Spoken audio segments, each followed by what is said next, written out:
Much like how Goku needs to go somewhere, you have to game somewhere. And I'm gonna make a tier list of the best maps in gaming history. I probably missed a few. And we're starting with a banger, Facing Worlds from Unreal Tournament. And I gotta be honest, I've never played Unreal Tournament. I've only played Unreal Tournament 3, but I can already tell this map is a banger. You got two bases facing each other. I would 100% be like right here.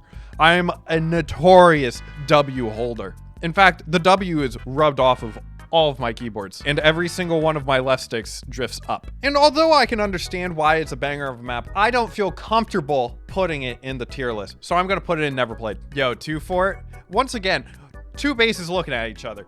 It's a beautiful and simple map design. As a scout main, looking at this bridge right here, she's looking fine. Let me just say, we're looking at the best maps ever from video games, and the F tier here, it's probably not even going to get used unless I get myself really riled up. And I do think 2 Fort is a great map, but S tier needs to it needs to have something else. It needs that X factor. And 2 Fort doesn't really have it. The game TF2 does. That's like a god tier game. I know it's a top-down view, but this is Bind from Valorant. And I already know that they kind of have a certified classic on their hands because this map is pretty freaking sweet. I don't know why Bind has the special sauce, but it do. The only thing with Bind is it's too new. We don't actually know if it's a certified classic yet, even though I'm pretty confident it's gonna be. So I'm gonna put it in B tier for Bind. DFH Stadium for Rocket League. The look of it is iconic. The problem is all the maps for Rocket League, they do feel the same. I ain't no pro. I'm not flying around and being like, ooh, the ceiling height's really messing with me. Maps make absolutely zero difference. And that's why I'm gonna put it in D tier. On to an absolute classic. You can tell it's a certified classic because I couldn't find an HD picture of it. We got Facility from GoldenEye. As the first-person shooter that I've ever played, yo, Facility, it's deep in my heart. Although if you're that person that picked the short guy, I totally forget his name. How dare you? I do remember walking around Facility and just turning corners and just people being there. I love myself a good jump scare. You know? Hate jump scares. But Facility was a fine map. Very important for history. I'm sure people have recreated it, but it's never became a banger once again.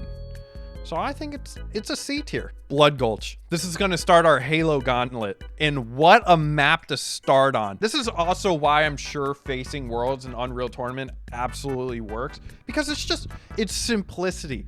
Two bases facing each other, steal flag, whatever, mess with each other, you know? And it just works. It just works. And it's beautiful. You can tell this picture wasn't actually supposed to be taken by this angle because the skybox does not reach that far. We got our first S tier. There's no question in my mind that Blood Gulch is not S tier. Continuing with the Halo gauntlet, the only reason that I put Hang 'em High in this is because it's actually the map that me and my brothers probably played on the most. Because beside the one other family in our neighborhood that had an Xbox, we weren't going over to that many LAN parties. We would just duke it out here. I do think Hang 'em High is a great map, but Halo only ever remade it once in Halo 2. I think it was called Tombstone, and it was brown. I do love the map Hang 'em High, but I think it's C tier. It wasn't very important for history. Dog, Lockout? This map had it all. You had one center area that everyone tried to fight in. You had a sniper area where everyone tried to fight in. The top area over here that everyone tried to fight in. You had the grav lift over here, so you tried to get into the fight even faster. A very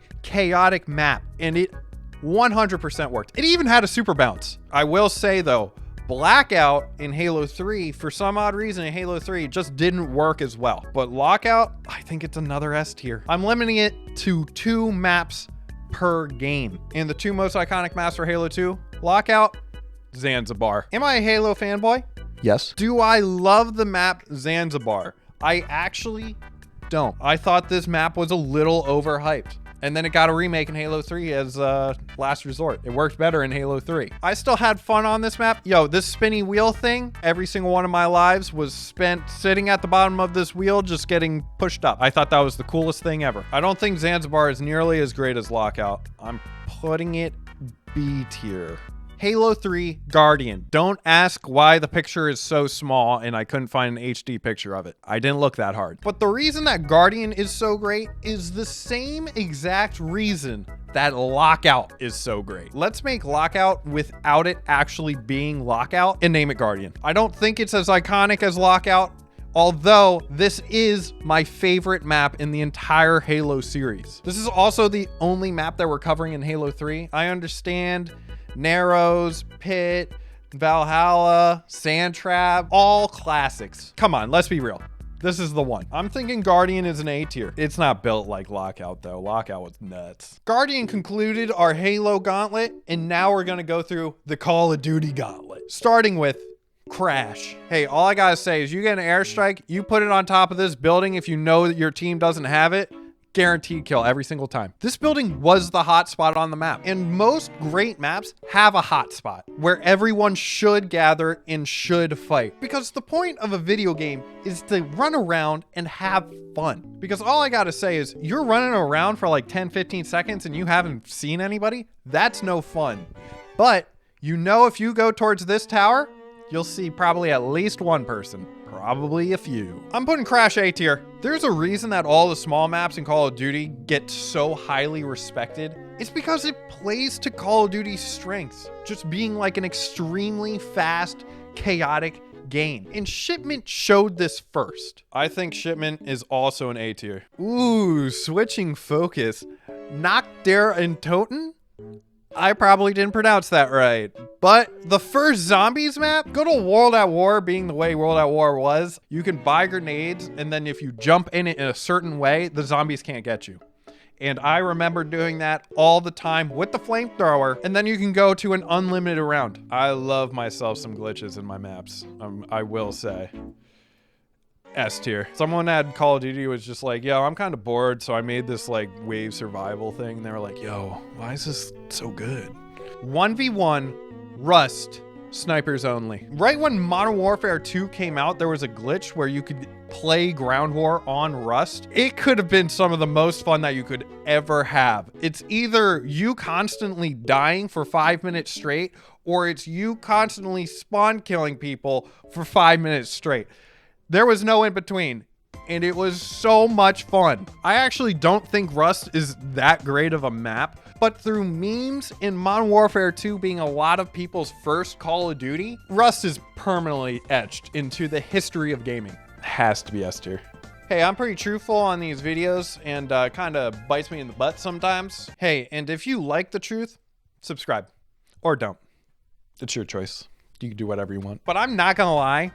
Everyone loves Terminal. I absolutely hate this map. It's just a bunch of long corridors that if someone already set up position, you're screwed. And you might be thinking, it's like, yeah, but when you're in that position, it's great. You forgot that I'm a permanent forward holder. So I don't really sit in places all that often, but the moment I'm running through a plane and there's someone just laying down in the cockpit every single game, kind of makes me angry. While I'm scurrying around all these boxes over here, I actually normally threw a grenade into the cockpit area.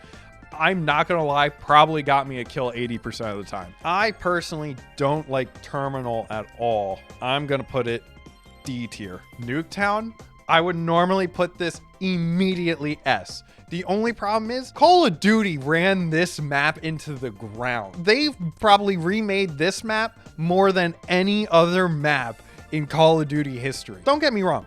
Absolutely great map, especially in Black Ops 1. Honestly, it worked in most Call of Duties. It just tired me out. I played it entirely too many times. It's like when you tell your parents something that you like from the grocery store and then they just get it every single week for like the next 5 months. And eventually at the end, you're like, I hate this stuff now. But you know what?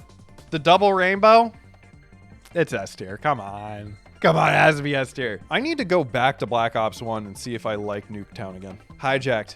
The best map from the best Call of Duty. Quite literally in game design, I think this map actually might be perfect. It has everything for everyone. It has camping spots for days, it has sight lines for days, it has a bunch of places that you can flank people for days. It's perfect. Is it S tier though? Is it important enough through history for Hijack to go into S tier? I know gameplay wise, I would 100% put Hijacked in S tier. Hijacked will probably be back. and it will be just as good. S tier. The only reason that I think I like Warzone a little bit more than like a Fortnite or PubG, you could just drop here and it's action. Because I don't think you understand my ADHD mindset. If something's not happening for like 5 seconds, I'm bored. Basically, the hottest drops, unless I'm scared and I'm tired of dying, in which case, not so hot drops. I think the true problem that Verdansk, is that how it's pronounced? It's just a battle royale map. And I think a lot of the battle royale maps will run into this problem where it's not necessarily iconic. I think Superstore is an iconic drop, but like the whole map as a whole, it's almost like a blur.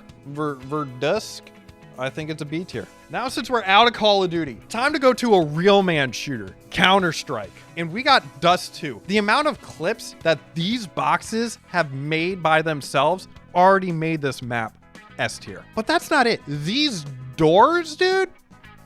Woo! Dust 2 has to be the easiest S tier on this list. Honestly, if I was a little bit stricter, if there was, say, a God tier, Blood Gulch and Dust 2 would be up there right now. The PubG map, Erangel. Why can't people just name these maps like something normal? Just name it like Island. I'm going to be honest. This is going to go into B tier for the same reason as the Call of Duty Warzone map. The whole map's point is just to like get where you're going, make sure you're safe, you know? The PubG map, I think it's even lower ranked than the Warzone map. I think it's C tier. House, Rainbow Six Siege. I know nothing about Rainbow Six Siege and their maps. Honestly, I know you can blow up walls, and I know one shot to the head is a guaranteed kill. That's all I know about Rainbow Six. So I'm going to put it in never played. Apex, Kings Canyon. Battle Royales, the problem is I don't think the whole map is iconic. They make iconic spots in the map, but the whole map as a whole, you know there's places that when you go there, you're like, huh, I don't think I've ever been here. I'm thinking Kings Canyon is a B tier right next to Verdansk. Now Kings Row, Overwatch. Now the real problem that I have with Kings Row is actually the problem that I have with all the Overwatch maps. I don't think any of them are super duper iconic. When I think Overwatch, there isn't a specific map that pops in my head.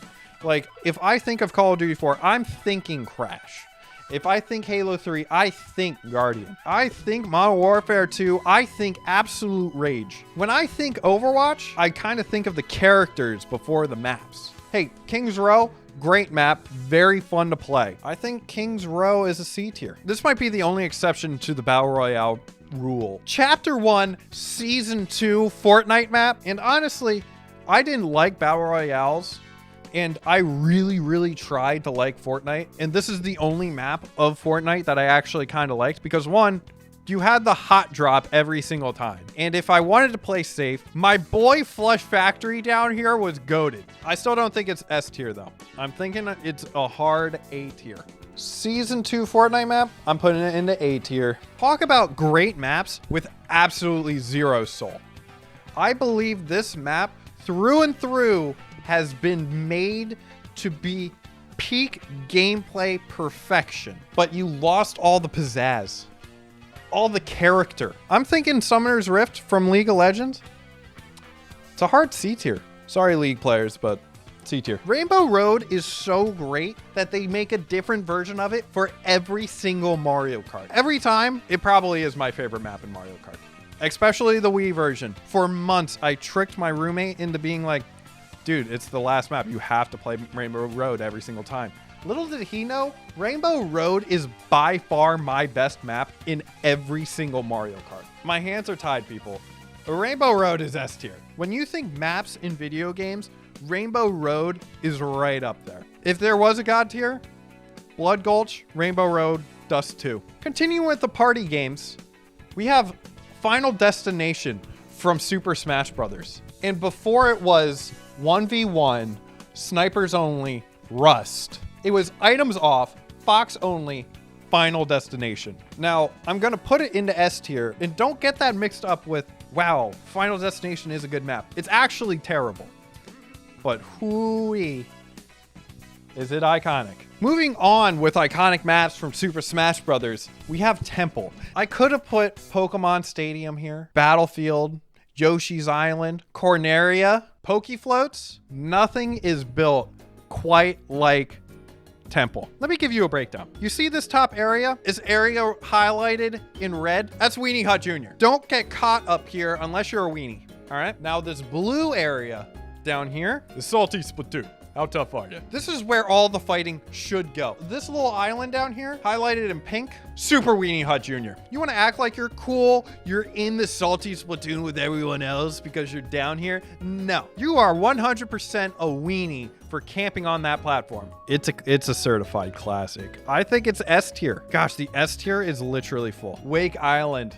From Battlefield 1943. I have very fond memories driving a Jeep all over this island. I actually don't remember anything about the island besides the fact that I drove a Jeep all over it. And I played a ton of Battlefield 1943.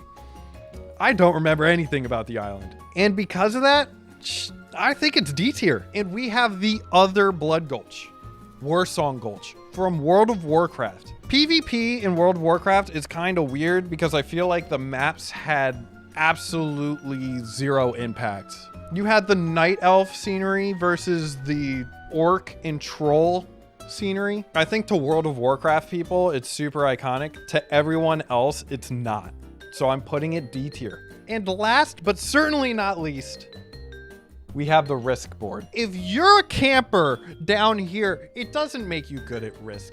Let's face it. Everyone wants Australia, and everybody's strategy is to have Australia, okay? And I already know I'm a counter strategist, so my go-to is actually South America or Africa. The Risk map, I think it's a B tier. This is the final tier list. What maps did I miss? Hey, this was actually suggested by someone in the comments. And if there's another tier list that you want to see me do, comment it below. There's a lot of video games out there, and there might have been a map that was totally obvious and I completely missed. Hey, and if you were like, yo, this is kind of entertaining, hey, maybe consider subscribing, unless you're already subscribed, in which case, my mother freaking dwogs. You could also like the video. That'd be a little crazy.